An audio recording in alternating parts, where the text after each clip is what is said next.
the Mutual Broadcasting System presents Richie and John. Two voices strong in the podcast sphere.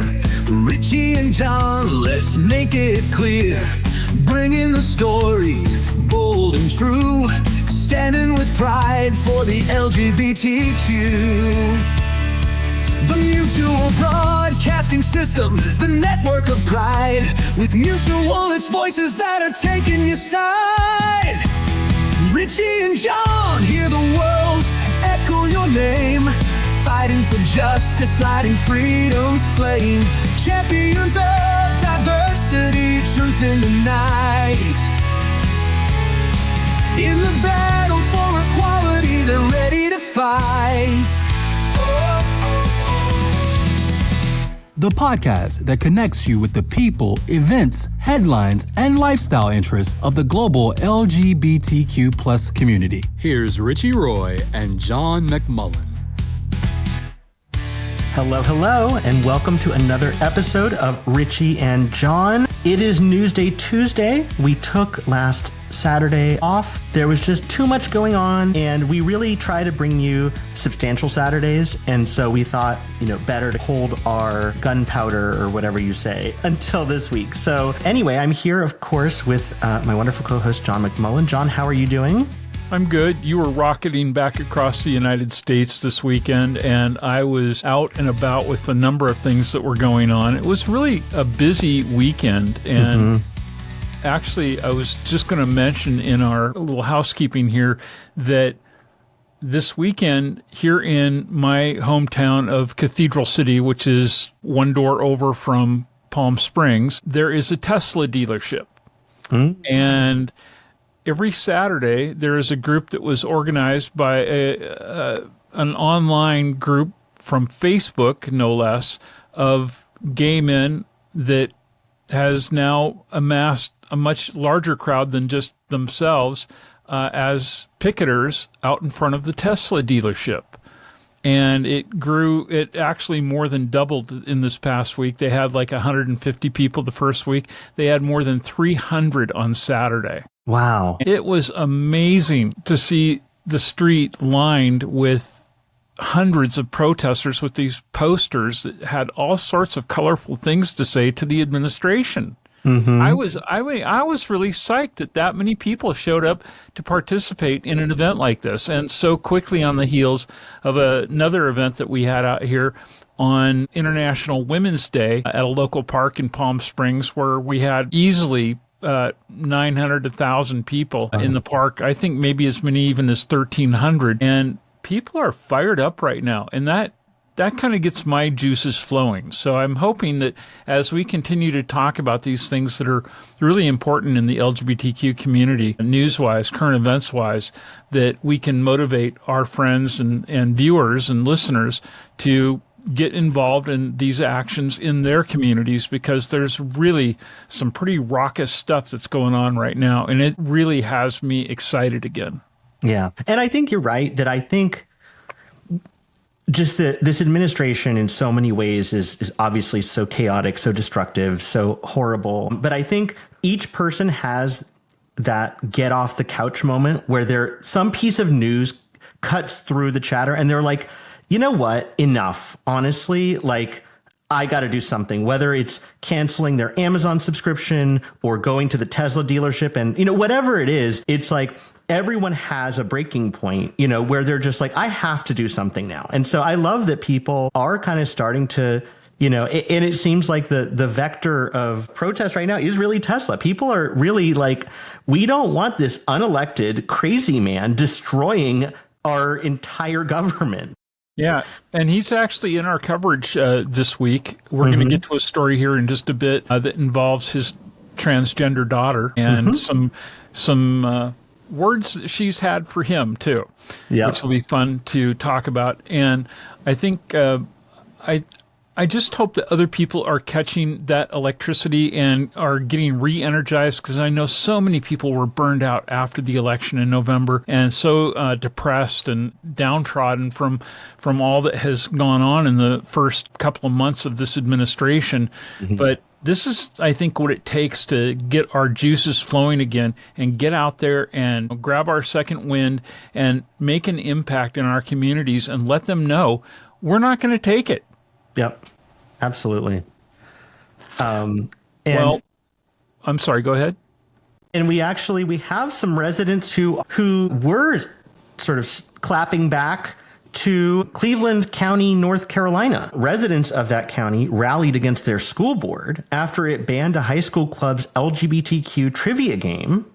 The ACLU of North Carolina filed a lawsuit on behalf of Shelby High student MK, challenging the board's decision. MK designed a Jeopardy-style game featuring figures like Harvey Milk and Lady Gaga to combat stigma and highlight LGBTQ contributions across various fields. Despite no indecent content, the board labeled it indecent and banned it. The board's decision comes under fire as similar educational activities on other topics have never faced such a rejection. Community members, including former board candidate Rod Powell, condemned the act, arguing that it sends a harmful message that LGBTQ history is to be censored. Local voices like Jenny Ross argue that silencing these discussions harms community diversity.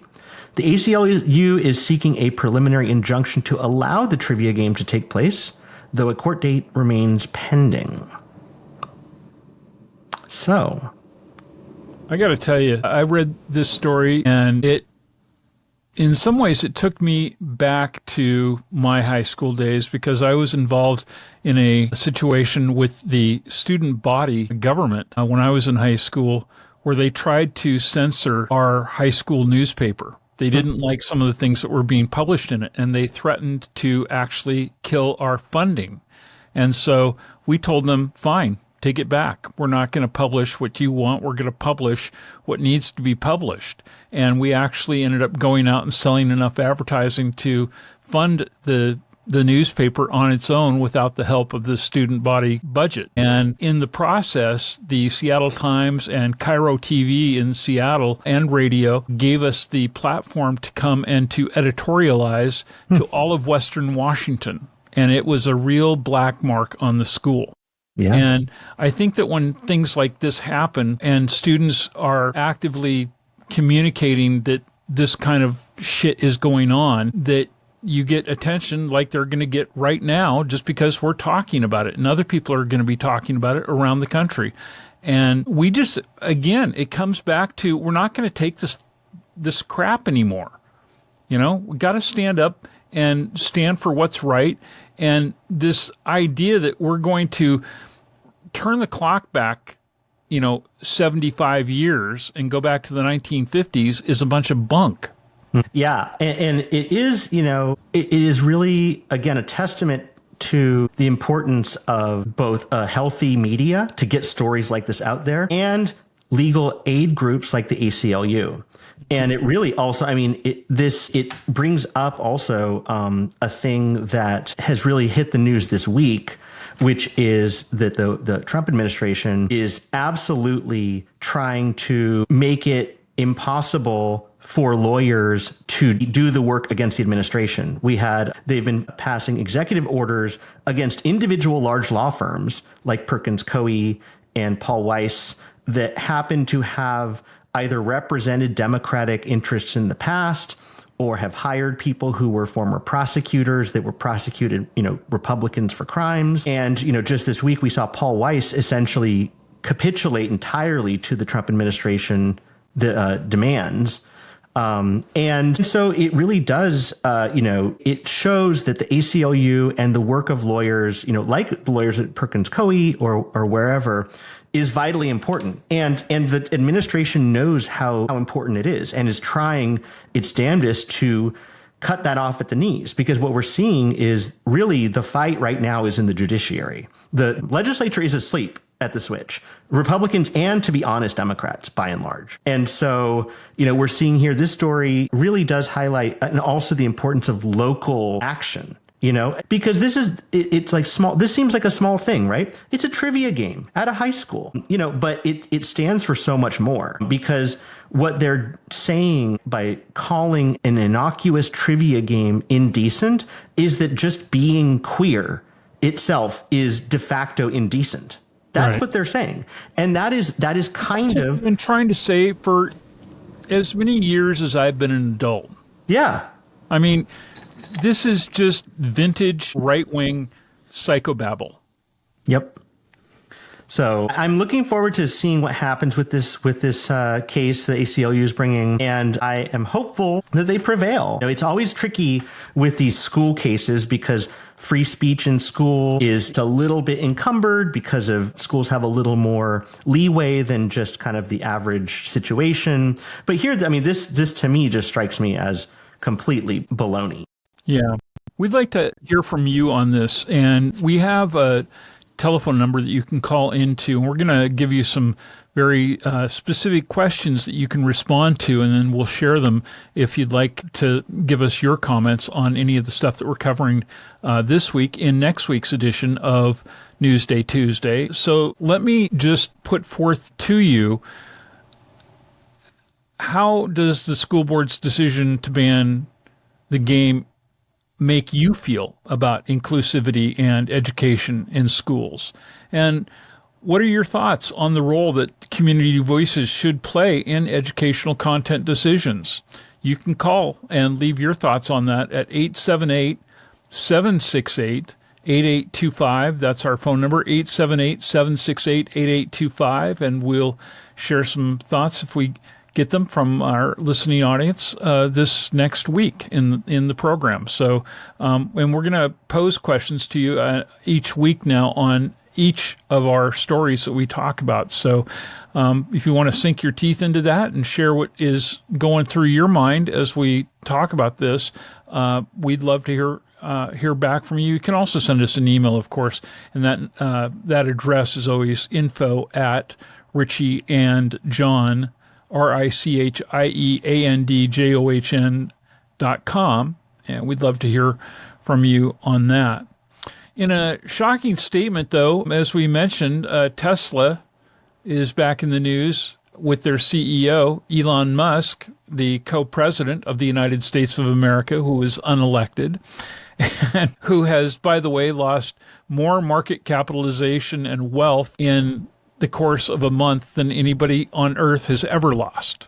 Mm-hmm. So it's important, I think, to point out that we're winning this game, and it's getting him into a bad enough situation that people are concerned now who hold debt, like the debt that he went into to purchase Twitter, which he has pledged his personal wealth against to basically to assure that he is capable of repaying those loans. The more we succeed at lowering the value of the Tesla stock, again, the more we win. He's really facing some troubled times, but he is now accusing trans individuals of causing recent attacks on Tesla vehicles and facilities. On his platform, Musk claimed, without credible evidence, of course, that the probability of trans individuals committing violent acts is exceedingly high. Referring to the recent damage and citing debunked UK data, these assertions come hours after Musk's daughter, Vivian Jenna Wilson, criticized him publicly,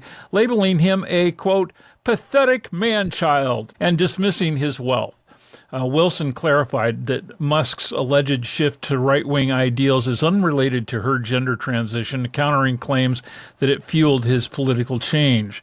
Wilson is among Musk's 14 known kids, with her previous comments highlighting Musk's controversial views on gender and the LGBTQ plus community. Despite Tesla's plummeting stock prices, intensified by ongoing protesters targeting their operations, Musk remains defensive, oddly attributing blame, again, to trans identities for the unrest. I don't know, I saw a few hundred people out at the Tesla dealership here in the Palm Springs area the other day.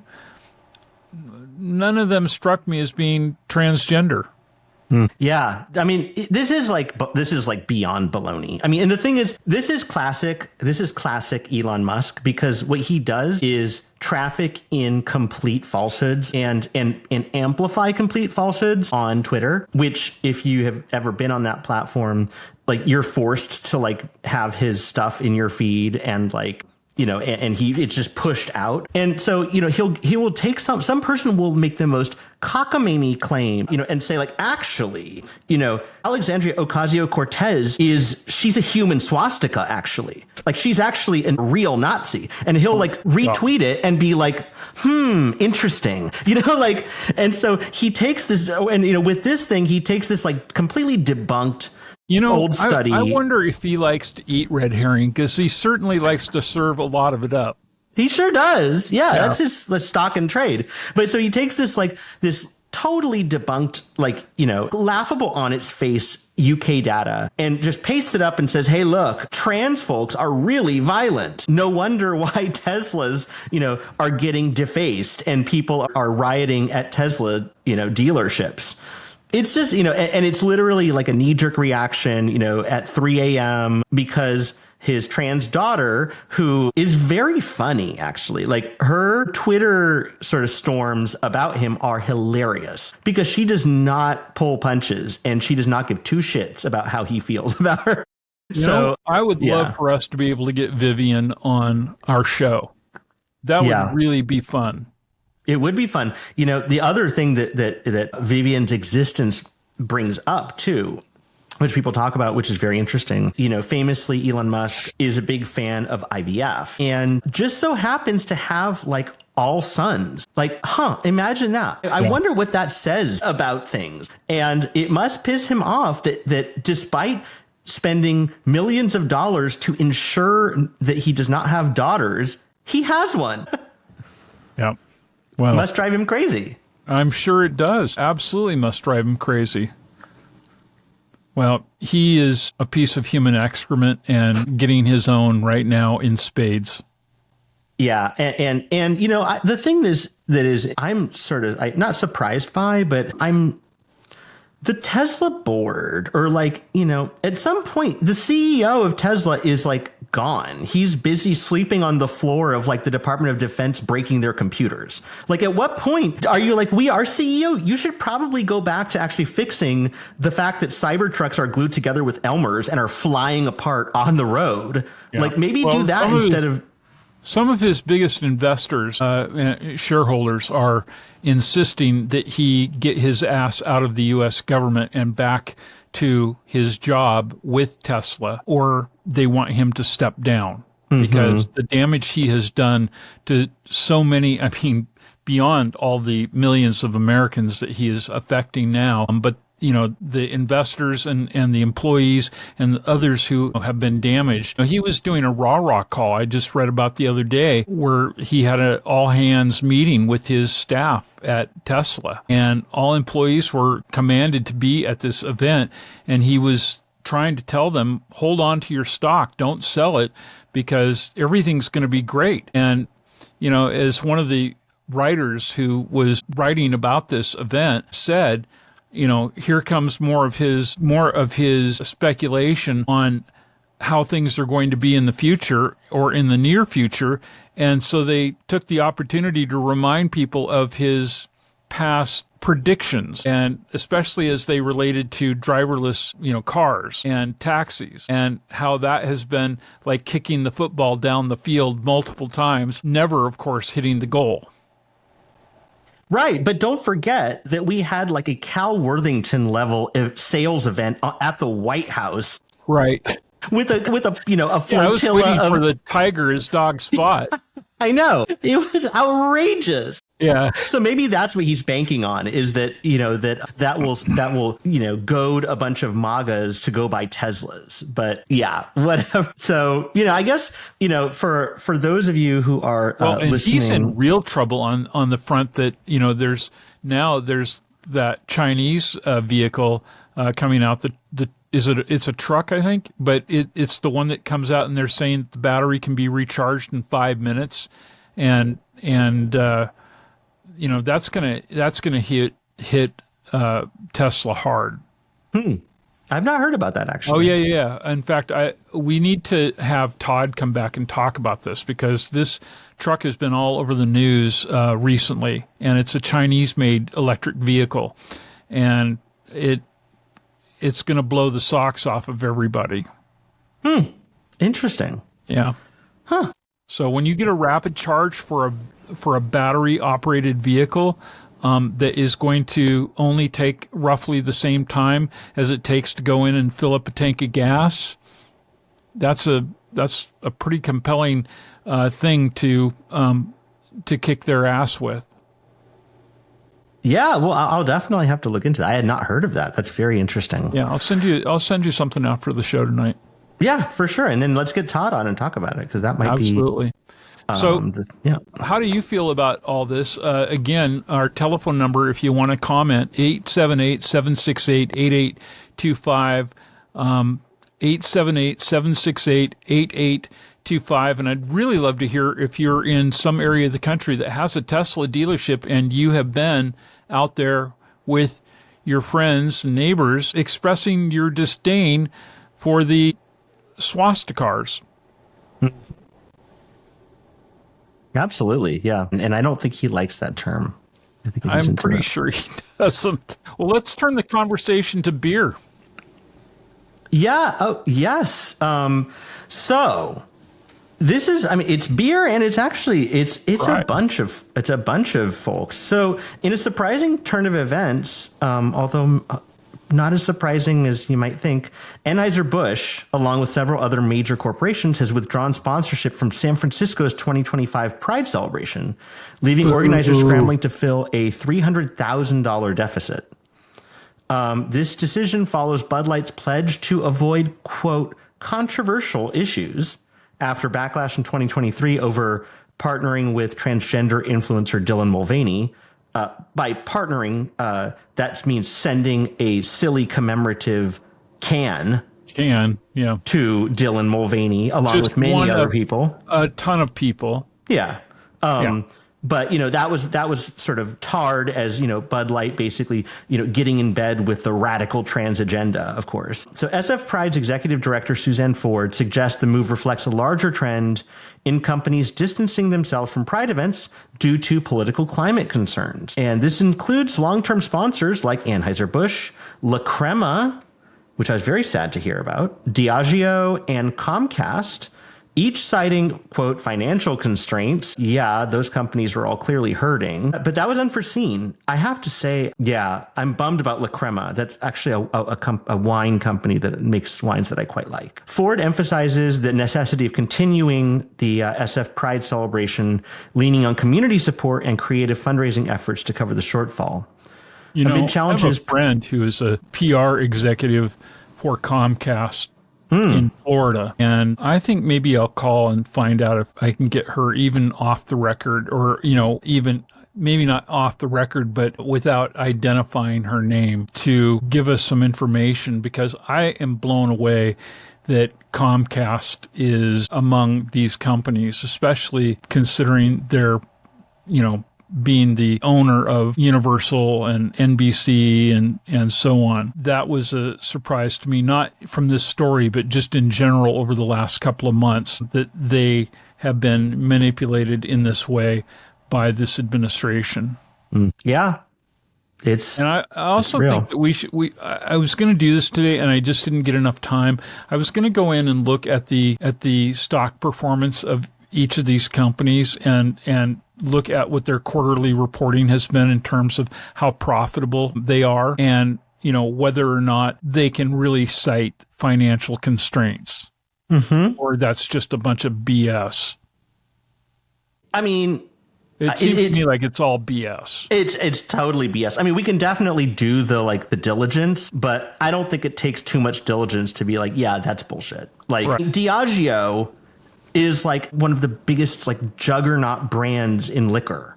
And maybe people are drinking a little less than they used to, but I really don't think that they're out there with their guitar on the street corner, getting quarters to keep Diageo's lights on. I just don't think that's happening. So I think what we have to do, maybe this should be one of our next little projects, Richie, is that we should actually publish a list of the good guys and the bad guys. Yep. And just have it available all the time on our website, and we'll update it as we get information. And, if people correct their ways, then they'll get to move back to the, to the good side.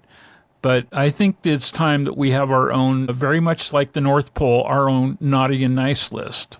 It's a name and shame. We've been talking about it for a while. We should get the shame list going, because actually Disney this week is on the non-shame list because the shareholders said no to ditching the corporate Diversity. equality index. They were like, no, we want to be part of that. So yeah, so we do have, there are good stories, but I agree with you that, you know, things like La Crema, because this story in the way that it was pitched online was Anheuser-Busch drops SF Pride.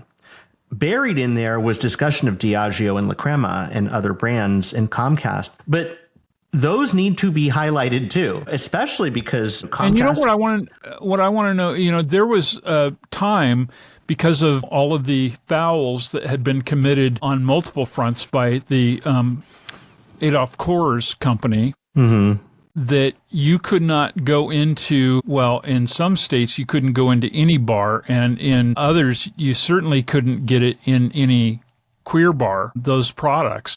They made a substantial commitment to those communities and, you know, ended up winning the support back and realizing just how much money was to be made off of our marketplace, you know, from this customer niche. And I'd like to know, are groups like the people who produce Pride in San Francisco, are they actively going to all of the Bay Area LGBTQ oriented establishments, whether it's a restaurant or a bar, that sell those products and getting them to say, you know what, we're canceling our order. We're not going to carry Bud and Bud Light and Anheuser, you know, or, you know, whatever the various products are that are part of that brewing company.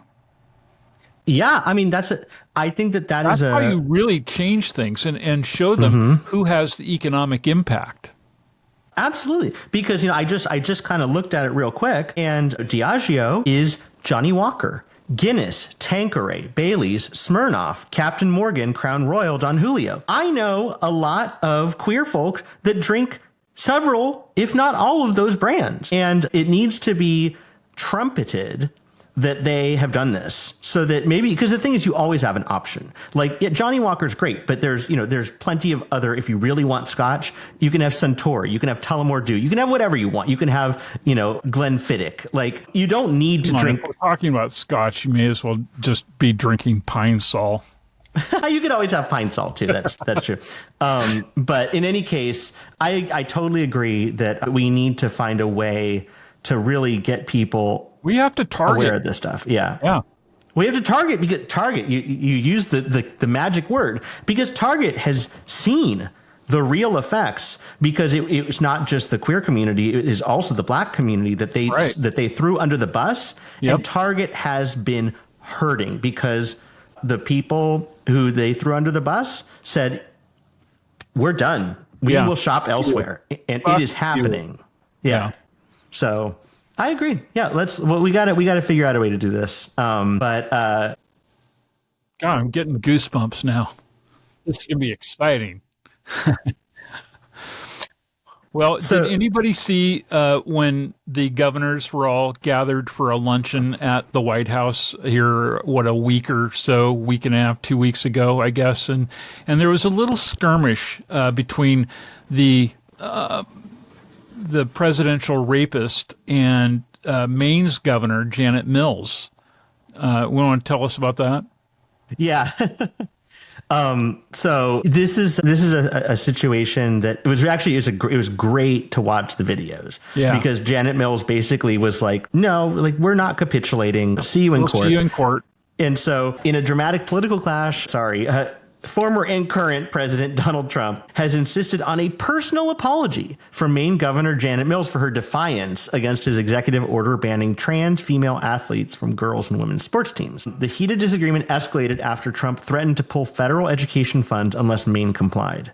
Governor Mills stood firm, promising legal action to combat these federal threats. I didn't realize that the President of the United States had that power. I thought that those kinds of things were decided by Congress. I mean, yeah, you bring up a lot of process failures here. I mean, there are tons of ways in which all the, many of the things that this administration are doing run afoul of just constitutional checks and balances, basic things like the Impoundment Act, and just that if Congress appropriates money, that the president's supposed to spend it in that way. But this Congress does not care at all about that. And, they're using every lever, whether legal, quasi-legal, or otherwise, to just screw people who they don't like. So, right. They will announce a freeze of discretionary federal funding, causing a lot of chaos and uncertainty, causing, and basically trying to force people to cave. And they've been successful. Colombia caved like a cheap suit recently. Again, like I mentioned earlier, Paul Weiss did the same. We're seeing lots of bravery lacking here. Can I ask you a personal question about that? I mean, you are a graduate of both Harvard and Columbia, right? Mm-hmm. You got your JD at Columbia. Yes. Do you and other grads at very notable institutions like that send notes as alum and say, you don't do this, or you don't count on me being there as somebody who's going to be contributing as an alum to the university? Yeah, it's a good question. And it's something that when I have thought about this specifically with regard to this action, because Columbia, no school is perfect. And Columbia has really screwed the pooch in many different ways over the past, year and a half. Yeah. Or also so, with regards to the Israeli and Gaza conflicts, right? Yeah. And they've kind of been in absolute free fall. But this kind of acceding to these crazy demands of the Trump administration in terms of everything from having a basically police force on campus that can arrest students to banning facial coverings except for medical or religious purposes, and meddling with things like academics, which is kind of like that's the sacrosanct part. You really are not supposed to be you're not supposed to be mucking around with free expression, academic freedom. And so I have thought, and I kind of have been writing in my head a letter to Columbia, sort of on this topic, because I do think that this is, and especially an institution like Columbia, because it has deep pockets. While the federal government can really, really mess with them in terms of federal funding, grants, even things like their Title IV being able to get federal student loans. They can mess with all of that. But in the meantime, Columbia has the deep pockets to defend, and it has a major platform to push back. Some smaller institutions don't have that luxury. And here they just rolled over. And I imagine some pretty brilliant lawyers who come out of that same school that you did. I mean, that's one of the things that also that thought is not lost on me either. And we're seeing a lot of judges, even judges who were appointed by Mr. Trump, who are giving him fits because they're like, no, you've crossed a line. Mm-hmm. Yeah. I mean, he does not have a rubber stamp from a lot of judges who he has put on the bench. Thankfully. Yeah. I mean, because I think, honestly... Because they also know that, they're supposedly in lifetime appointments, and he is only there at best for another few years.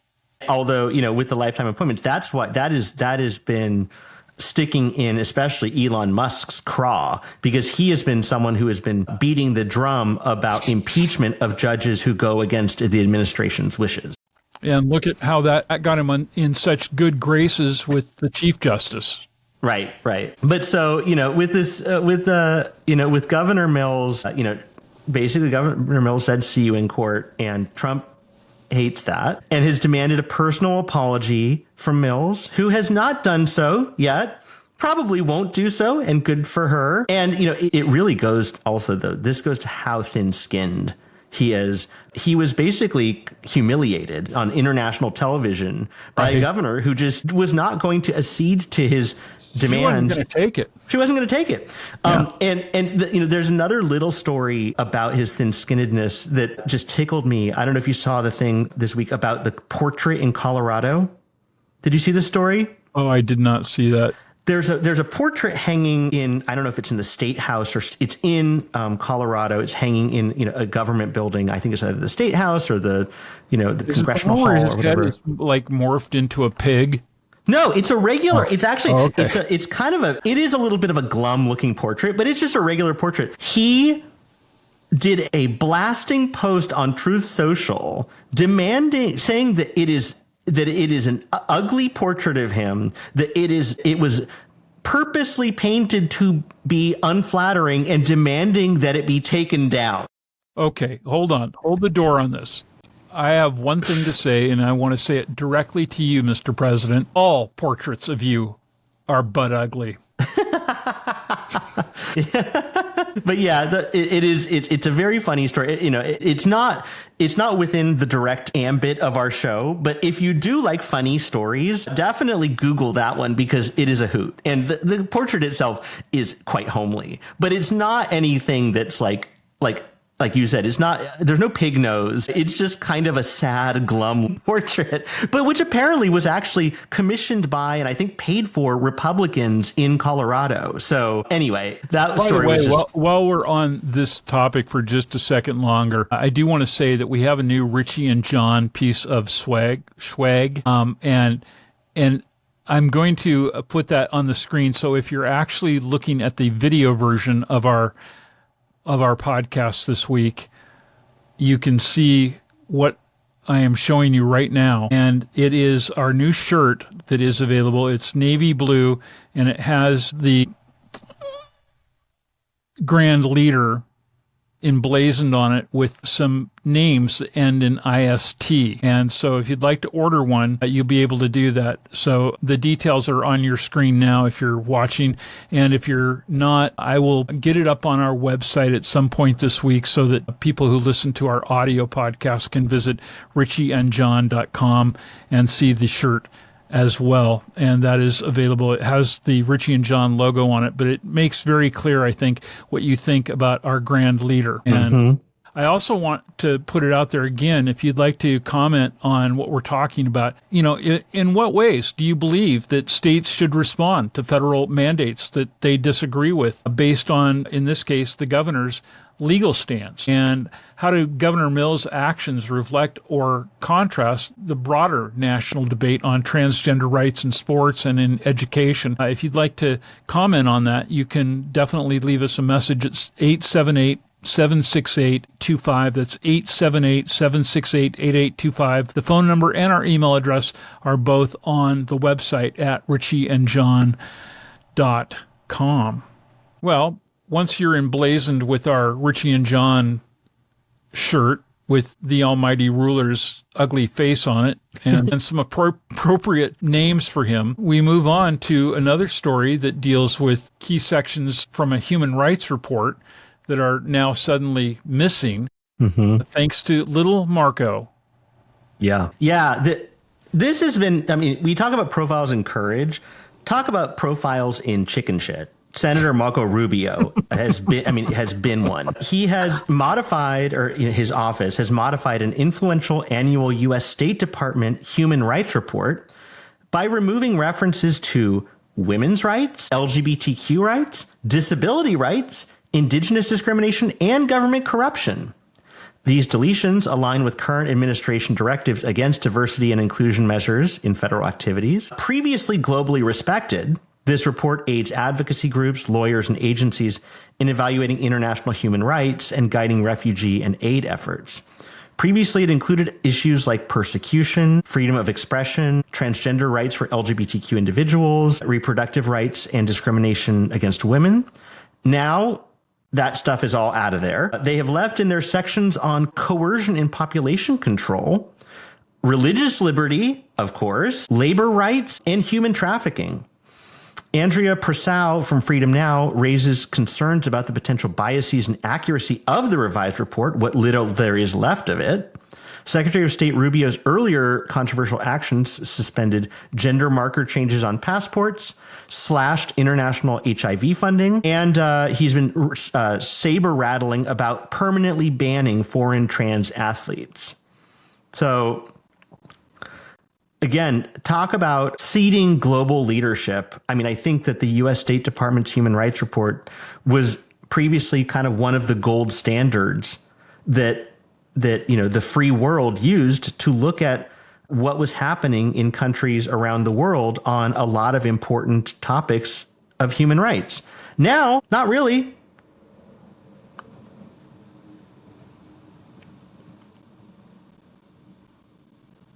How does this Uncle Tomas look at himself in the mirror each day? How does he sleep with himself? Yeah. What a douchebag. You see the videos of him just sitting there like a potted plant when the current president is just saying insane things about like annexing Canada and Greenland, and buying Panama or whatever, turning Gaza into a Trump hotel. I don't know how you can do it when there's plenty of video that exists in the universe, thanks to the World Wide Web, of him talking about what a fucking nut job this president is and why. Yeah. And how he, by doing these things, doesn't make a complete and utter fool of himself by aligning himself with all of this nonsense.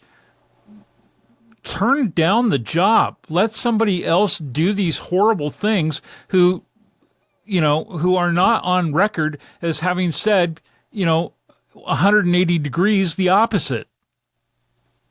It's crazy. It's great. I mean, it's the same thing with a lot of these people. Lindsey Graham, all of us have suddenly lost our minds and forgotten that any of them have said any of these things ever. Mm-hmm. Right. It is unbelievable. It's crazy. But yeah, it's just, this story was just a bummer because when you do kind of pay attention to things like, human rights groups, whether it's like Amnesty International or, even, pro bono legal work, Doctors Without Borders, all these things that, they do rely on crucial objective information from free democratic governments like the United States. We've given that up, at least here. And so maybe other countries are going to have to step into the breach and do the reporting that we're not going to do anymore. Yeah. So again, it's just seeing kind of American sort of soft power, I guess you could put it, and sort of goodwill built up over decades after World War II of just kind of all being flushed down the toilet for literally no reason. Yeah. Well, even little Marco was even involved with that text exchange that broke yesterday in the news on Monday, that had to deal with the fact that they actually made a little bit of a mistake letting, I think it was somebody from the New Yorker, the managing editor. It was the Atlantic, yes. Or the Atlantic, yeah, that's right. Have access to war plan. The incompetence of all these people. Unbelievable. They were having this communication on a public app. Yes. They were using Signal, which is the same app that you would use with your friends to plan brunch. Or a hookup, yeah. To go on there and create a group chat to be like, LOL, what are we going to do in Yemen? What? There's actually protocols for how to do this properly. You don't just lay in bed with your iPhone on Signal planning where to bomb. That's insane. I mean, I hate to say this, but, I told a couple of friends last night, I just said, we're all done for. Yeah, I know, right?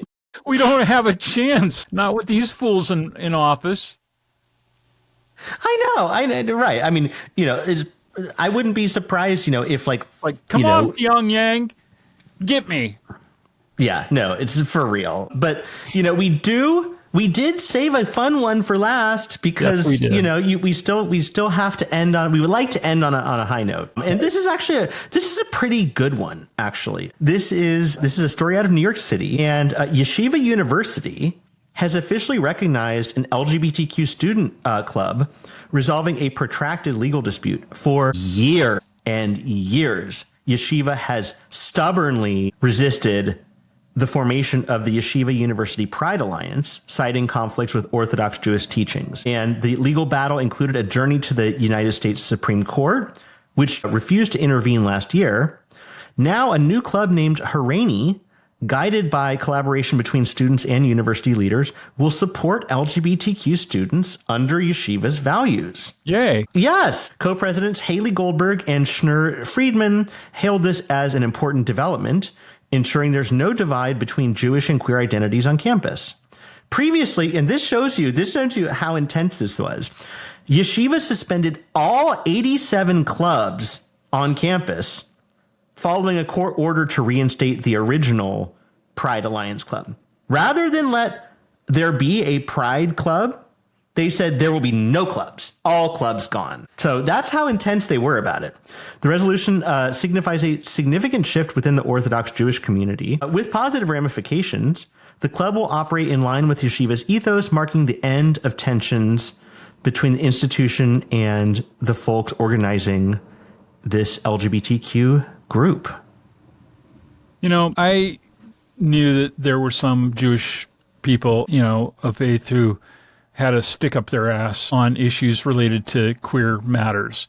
But by and large, most of the Jewish people and organizations that I have had any dealing with over the years have all been really pretty progressive on LGBTQ stuff. And so it was actually kind of shocking for me when I first had a conversation with Sirius Satellite Radio back in, I think, 2001 to find out that the organization, which was founded by a guy who was in fact himself Orthodox Jew, that he had told other employees at the company, you will not put a gay radio station, or for that matter, you cannot do a partnership with companies like Playboy or Penthouse for other adult-oriented entertainment and stuff like that on the satellite radio, or on that particular satellite radio platform. And I was really kind of stunned by that it was just a wholesale no can do type of thing. And, and that's when I started to, explore and learn a little bit more about people, various factions of the faith. And I mean, we have sort of the same thing depending on which branch of the Christian tree you're on, or, other faiths. And so, I mean, I guess it's not that surprising. But after learning as much as I did about people who are Orthodox Jews, seeing the story, I was just like, wow, this is a really big watershed moment for something like this to happen in an institution like this.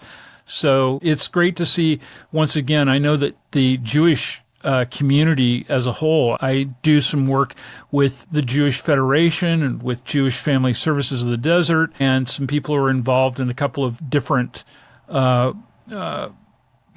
congregations here in the desert, and they're all really progressive towards queer people. I don't, it just feels like it's nice to see one more aspect of that community of faith, getting on board with the right thing. Yeah, it is great to see, especially an Orthodox institution, because, I feel like there's so much daylight between, for instance, Reform Judaism, which, traditionally Reform Judaism has been extremely progressive on LGBTQ issues and supportive in ways that, kind of like on the Christian side, maybe like the Unitarians or something. But for an Orthodox institution to finally allow this group to be formally recognized is a big deal. So this is a big win, actually. And in this moment, where we're seeing all kinds of affinity groups under assault, on campuses and just generally in businesses, in the government, it's a big win, and I think one that we wanted to end this week on, or this Tuesday episode on, because we still have places to go, in terms of progress and moving forward. Yeah. Not that this has anything to do with what we're talking about, but it is something that actually just really made me heartsick in the last few weeks, was learning that the Trump administration was planning to basically paint over Black Lives Matter Plaza in Washington, D.C. Mm-hmm. And,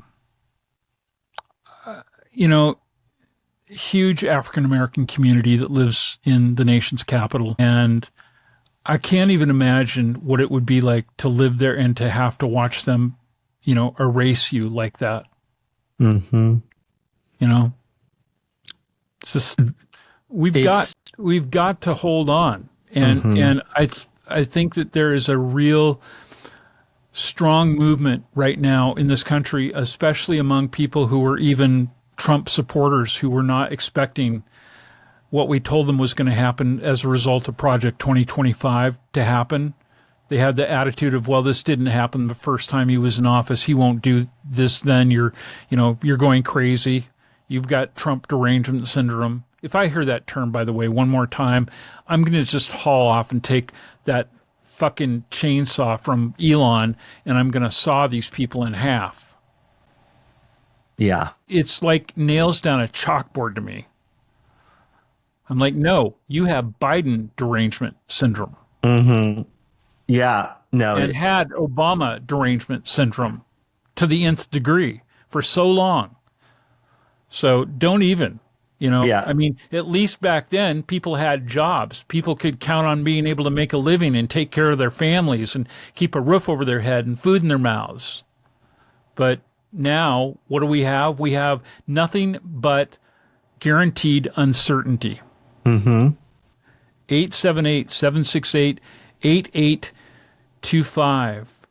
How do you feel about what is your view on the integration of religious values and the LGBTQ inclusion in educational settings and in anything, in clubs and schools? I don't understand, again, when you have multiple communities that fall under that flag of being people who have been marginalized at any point in their history, how you cannot see that as something that we share in common and that we need to address and root out. That's where I just get so fed up with the people who take the attitude that they take being LGBT without, or LGB without the T. We do have something in common. We have been oppressed, not being treated equally, not being entitled to that pursuit of life, liberty, and happiness. Mm-hmm. So let's buck up and let's get our act together and stand strong and put our big boy pants back on, or our big girl pants, and get out there and fight, because it's working. It is absolutely working. And I realize a lot of you don't want to watch a lot of news because it can be depressing. I've limited myself to only once or twice a week now watching the Rachel Maddow show. But the work that she is doing every night and the stories that she is telling and the people that she is having on, the people from Indivisible, the people who are involved with these grassroots movements, the people who are in communities where there was significant support for Trump and he's losing it right and left. Mm-hmm. It's important to see that and to know that change can and most likely will happen in a couple of years, less than a couple of years. So we have to do everything we can to keep putting the pressure on. And these meetings that Democrats are having in largely Republican districts, congressional districts around the country, last weekend, Senator Bernie Sanders and Congresswoman Alexandria Ocasio-Cortez were in Denver, Colorado, and had a little outdoor rally in Denver. And you know how many people showed up? 34,000. 34,000 on an outdoor public plaza in Denver. Wow. Yep. That tells me that people are fed up with this. And it's not just the Democrats. It's people who stand to perhaps lose their Social Security, their Medicare, Medicaid benefits, who stand to lose their jobs. Maybe they were in the armed forces or serving in some other way as a civilian in the U.S. government. Maybe they were the people who kept your parks clean or kept them open so that you could enjoy your recreation. And now they're out of a job. Well, a judge has told them to hire them back, but will they actually get those jobs back? Shy of are making some changes where it matters, which is in the House of Representatives and the Senate. That's going to be up to us to get out and talk to our neighbors about every single day until we vote in November of 2026. So let's do it. Yeah. This is about saving our way of life. You want to live in Soviet Russia? Fine. Move there. Move there. No. I know. I'm getting a little hot under the collar, but you know, I mean, it just, as somebody who is, you know, approaching the twilight of my lifetime, this is not how I thought we would be at this point in time. I saw us, you know, hell-bent for better days ahead when we employed the first African-American president. But I think it really goes to show this stuff has been, I mean, Project 2025, the tenets of this, all of this is arch conservatism that has been brewing since, for a lot of it since Brown versus Board, and a lot of it since basically almost the founding of the country. I mean, just like these kind of fundamental ideas of what we should be, what this country should look like. And the thing is, I think that honestly, the fact that we elected a Black president who was beloved and extremely effective melted their brains, and they couldn't stand it. And it, like, I think that galvanized certain percentage of wicked people who it just got them hell bent on rolling everything back. That may never happen again, because all the idea of a person of color or a woman at the top of the ticket, especially one that won, no, it has to be a doughy white idiot man, straight. That's who should be president. And so, yeah, I mean, I think that, you know, again, we need to kind of keep pushing back. We need to boost the people, like you mentioned, Bernie Sanders and AOC, Rachel Maddow, people who are out there saying the things that, at least voicing concerns. Follow those people, look into alternative media sources that are doing this work. You know, because you're right. We need to get focused and we need to get excited and jazzed. You know what's not going to cause that? Paying attention to Chuck Schumer, just send him to Del Webb's Sun City at this point, because he is not up for this moment. Right. And so, yeah, you know, follow the people, you know, get galvanized by the people that move you. Yeah. And people, you know, like that. Buttigieg. Yeah, if Pete does it for you, follow Pete. You know, he dropped an F-bomb today on social media about this whole security breach with the Signal app. Well, I'll tell you something else too, and that is that I am hearing from more and more people that the administration has turned off, that were such diehard Trump fans, and that now have to face the reality of what's going on and looking at what's happening on Wall Street and other things like that, that, you know, these people who traditionally are only supporters of right-wing candidates are going to start putting their money behind other people just to get rid of this nightmare that Congress has not been able to rein in, because they're all a bunch of chicken shits when it comes to him threatening to primary them or whatever his tactic is. I have to tell you, I kind of had quit making political donations in this last election cycle because I was tired of getting nickeled and dimed and texted to death by Act Blue. I'm just going to put up with it. In the last 2 weeks, and I don't have a particularly large amount of money to be able to contribute like I'd like to be able to, but I have contributed to key campaigns, including all of those campaigns that are in play right now that could change control of the House of Representatives in the next couple of months. And I want to encourage everybody who is within the sound of our voice, if you can only afford to spare $5, please send it. Please do that, because it is so critical right now that we do everything we can to fight the right and to get things turned back around, at the very least until we can have elections again for the whole nation, to be able to stop this corrosive behavior in its tracks and at least limit what they can get through the legislative branch and to the Oval Office. Yeah. So, we presented you with a bunch of questions today for each of the topics or each of the stories, and we mean it. We'd love to hear from you about those questions, about anything that we have covered, anything we missed. We really do want the show to be interactive. And so the number again is 878-768-8825.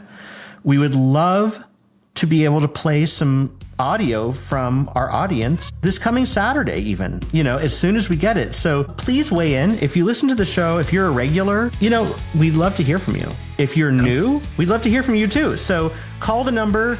We'd love to put your voice on the air. Don't make us have to make this show live again and not be a podcast. Exactly. So in any case, we will be back with you on Saturday, Substantial Saturday. But until then, I hope you have a great week, John. I hope you have a great week, listeners, and we will be back at you soon. Okay, we'll see you then.